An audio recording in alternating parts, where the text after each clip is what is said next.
Okay, so this is the father of my children. This is Melbourne's father, Austin John Metter. My son's name is Melbourne Halo Metter, and I'm pregnant by him again. And yes, I've been carrying this baby since inside of the jail. The baby is still alive, and it's his. That's why everybody is chasing me around, because they know that it's his and that I did not get medical care, and that they have all been abusing me because I hurt him, and he's white.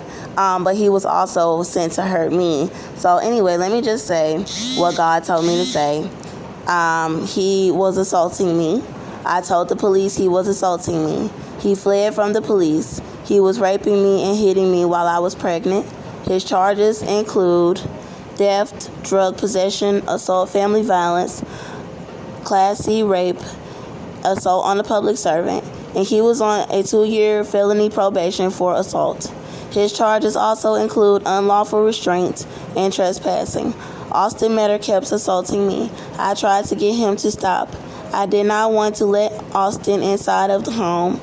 His leg got hurt when I ran screaming, "Police, police," in the streets. He was assaulting us. And then I want to tell y'all about the vision that I had about Joseph Overa when I was in the jail. I had a vision of Joseph Overa, Austin's adopted father. He's Hispanic, wanting to shoot me and being inside of his house with a gun and with Cynthia and with a whole bunch of Austin's friends lined up outside ready to hurt me for shooting Austin in the leg. And then God came inside of the living room and he was with me, and I saw Joseph with the gun, and I was pregnant. And I had saw Austin's friends outside, and they all saw me, and they were talking to me like, "Hey girl, what's up? I know I heard about what happened," and they wanted to hurt me. And then I talked to them, and then they was looking at me like, "Damn, like, you know, like, we've been taught to side with white people, but after hearing what you said, like, that's not what Austin and them told us happened." So I went inside of the house with Cynthia, and then Cynthia was looking at me like, "Joe is ready to shoot you because you shot his son, because you shot Austin in the leg. He want to shoot you because you shot his son." And then so Joseph was right there pacing back and forth with the gun like, "I want to kill her. I want to kill her. She shot my son. She shot my son." He had the gun.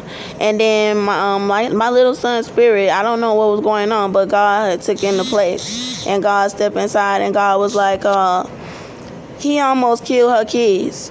And God was like, "Your son could have killed her kids." And God was like, "She had to run in the streets for her baby's lives." You know, so God was like, "Put the gun away," basically. Like, he said, "Your son almost killed her children." He was like, "Your son was attacking her baby and she's pregnant.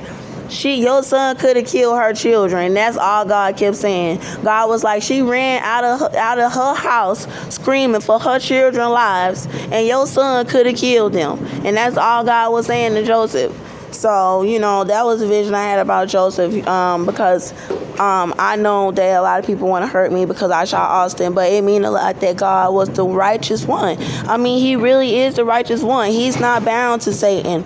He's not bound to what we're bound to. People can lose their jobs for standing up for me. People can get hurt for standing up for me. You know, but nobody can hurt God for standing up for me. And nobody can fire God from being God because he stood up for me. And so I'm going to stand up for me because God did. And he said cowards will not enter into the kingdom of heaven. So as much as people have tried to go around intimidating me and stuff like that, I'm not going to fall victim to that. Yes, I'll be scared if you pull a gun on me and take my life, of course, but I'm not going to be afraid to speak up for myself about my child father abusing us and about what God said. So he has several charges, and he has been linked to a lot of different crimes by several victims in his neighborhood where his mother lives, in my neighborhood where we lived, and all over Texas.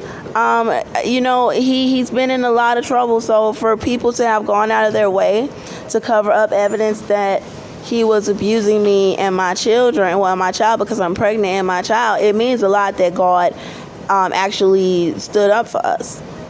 God, he also told the truth about me being pregnant, and he actually cared about the life of my child, and he was like, he could have killed her child.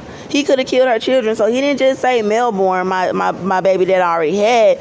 God counted the one that I'm pregnant with too. He counted that baby as worthy of life. He counted that baby as alive already. So it doesn't matter if people say I did this or I smoked that or I did that. This man was abusing me. And this is my son. This is my little boy that he was abusing. He was 22 months old when I shot Austin. He was 22 months old when Austin was slinging him around, being violent with him, knocking him all over his head, knocking him all over the place. And God cared about that. So they're trying to stop me from putting out the evidence that I was a good mother. They're trying to stop me from putting out the evidence that I'm pregnant by him again. They're trying to stop me from putting out the evidence about all the people that abused us. I love my baby. And I would do anything for my baby. And everybody know why I shot Austin. Because he was hurting my child. And God was like, Austin is lucky that Andrea did not kill him. Because I am so emotionally attached to my baby boy that it could have easily turned into a murder. And imagine me being inside of a jail cell pregnant right now, trying to beat a murder trial.